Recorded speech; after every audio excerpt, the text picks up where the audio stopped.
हमारी ज़िंदगी का हर दिन एक जैसा नहीं होता, लेकिन घर के काम हर दिन एक जैसे ही होते हैं।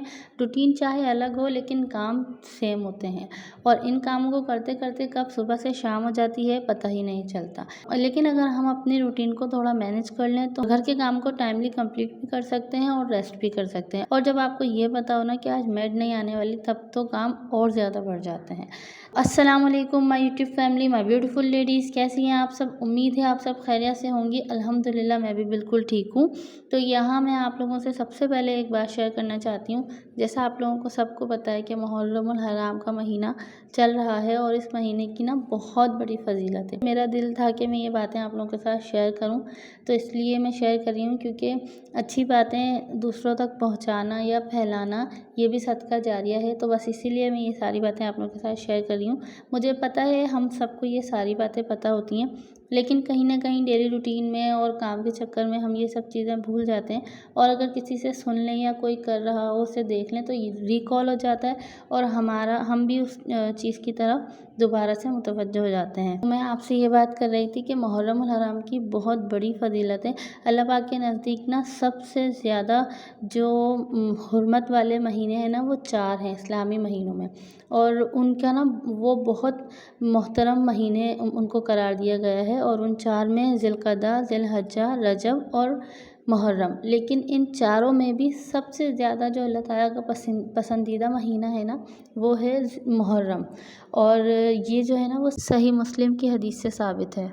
हमारे प्यारे नबी सल्लल्लाहु अलैहि वसल्लम ने मुहर्रम को शहरुल्लाहिल मुहर्रम यानी अल्लाह ताला का सबसे पसंदीदा महीना कहा है। तो इसीलिए ये इस महीने की बहुत फ़जीलत है। और सबसे बड़ी बात ये, वैसे भी इस महीने में बहुत सारे वाक़यात हुए हैं, बहुत सारी हिस्ट्री है इसके पीछे। हम लोगों को वैसे डेली रूटीन के काम और बाकी सारी चीज़ों के अलावा इस्लामिक हिस्ट्री के बारे में भी पढ़ना चाहिए, ताकि हम सबको इल्म हो। हमें पता होगा तो हम आगे अपने बच्चों तक भी ये चीज़ पहुंचा सकेंगे।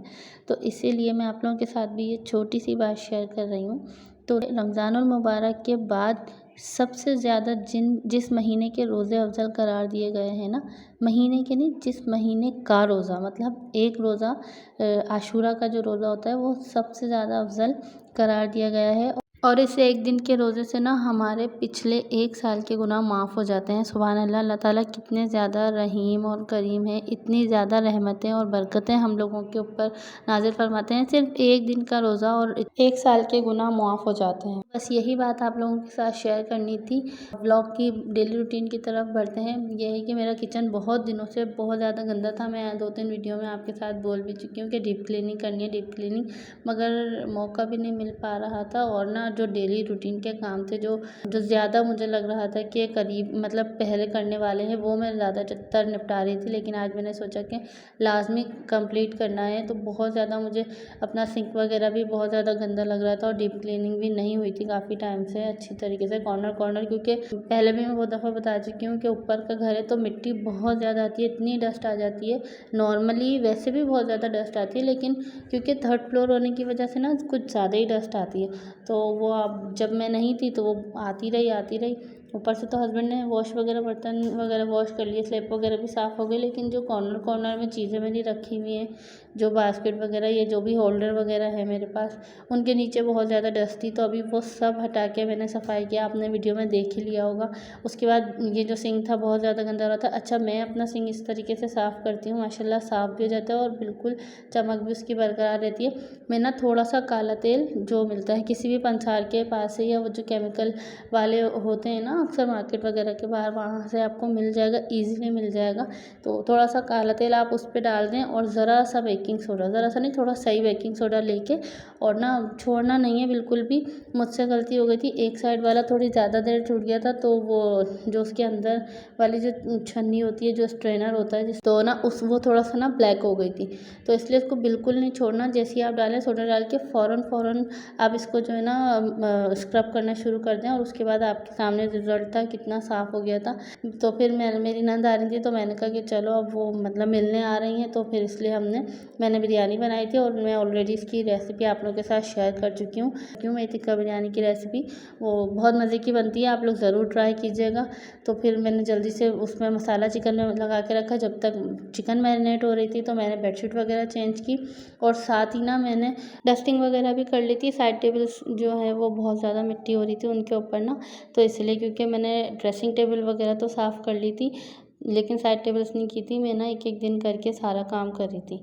तो फिर साइड टेबल्स वगैरह साफ़ की मैंने अच्छी तरीके से और झाड़ू वगैरह लगाई। उसके बाद जो मोपिंग वगैरह थी वो भी कर ली। अच्छा, मैं ना मॉप लगाने के लिए इसके अंदर फ़िनाइल और ज़रा सा बिल्कुल ना हार्पिक भी डालती हूँ, उससे ना निशान भी नहीं लगते, जो भी निशान होते हैं वो भी साफ़ हो जाते हैं और चमक भी बरकरार रहती है और फ़िनाइल से खुशबू भी आती है। झाड़ू वगैरह तो लगा चुकी थी लेकिन मोपिंग से ना ज़रा अच्छी सी चमक आ जाती है। मेड तो आज आनी नहीं थी, मैंने जैसे बताया कि जब मेड नहीं आती तो डबल हो जाते हैं काम, क्योंकि आज दो दिन की छुट्टी थी तो वो मेड की भी छुट्टी थी ज़ाहिर है, तो उन्होंने आना नहीं था। तो इसलिए अभी बस जल्दी से मैंने मोपिंग कर ली और डंडे वाला जो होता है इससे बहुत आसानी हो जाती है।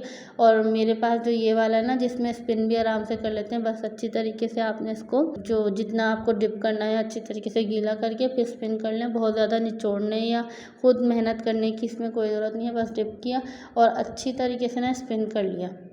स्पिन करते वक्त ना ये जो डंडा है ना इसके बीच में ना एक वो दिया होता है, लॉक दिया होता है। जब आपको स्पिन करना हो लॉक खोल ले अच्छी तरीके से, जब स्पिन हो जाए उसके बाद लॉक लाजमी इसका लगाएं ताकि ना ये फिर बार बार मतलब अंदर की तरफ ना जाता रहे। उसके बाद बहुत ईजीली लग जाता है। और जिस तरह से मैं मतलब रोज़ाना सफाई होने के बावजूद भी मोप लगाते वक्त मेरा मोप जो है ना सफ़ेद से काला हो गया था। उसके बाद जल्दी से मोपिंग हुई, फिर मैंने बिरयानी भी बना ली थी। रिकॉर्ड इसलिए रेसिपी नहीं की क्योंकि मैं ऑलरेडी आप लोगों के साथ इसकी रेसिपी पूरी प्रॉपर डिटेल में शेयर कर चुकी हूँ। अगर आप लोगों को इसकी रेसिपी देखनी हो तो मेरी वीडियो आप लोगों को मिल जाएगी। और मेरी सास ना जर्दा बना के लेकर आई थी, उन्होंने घर पे जर्दा बनाया था जो न्याज वगैरह उन्होंने दिलवानी थी उस पर। अच्छा, मैं आप लोगों के साथ एक चीज़ और शेयर करूँगी। हम जो हलीम बार बार करते हैं, प्लीज़ हलीम का लफ्ज़ जो है वो मत यूज़ किया करें। हलीम अल्लाह ताला का मुबारक नाम है, हलीम बना लो, हलीम गरम कर लो या इस तरह के वर्ड्स प्लीज़ मत यूज़ किया करें। आप इसको हलीम की जगह दलीम कह सकते हैं या आप कोई भी ऑल्टरनेट वर्ड जो है या लफ्ज़ यूज़ कर लें, बट प्लीज़ हलीम मत यूज़ किया करें। तो ये था मेरा आज का व्लॉग। उम्मीद है आपको मेरी आज की बातें अच्छी लगी होंगी, पसंद आई होंगी। प्लीज़ अगर आप लोगों को पसंद आई है तो कमेंट सेक्शन में लाजमी बताइएगा, लाइक शेयर कमेंट लाजमी कीजिएगा।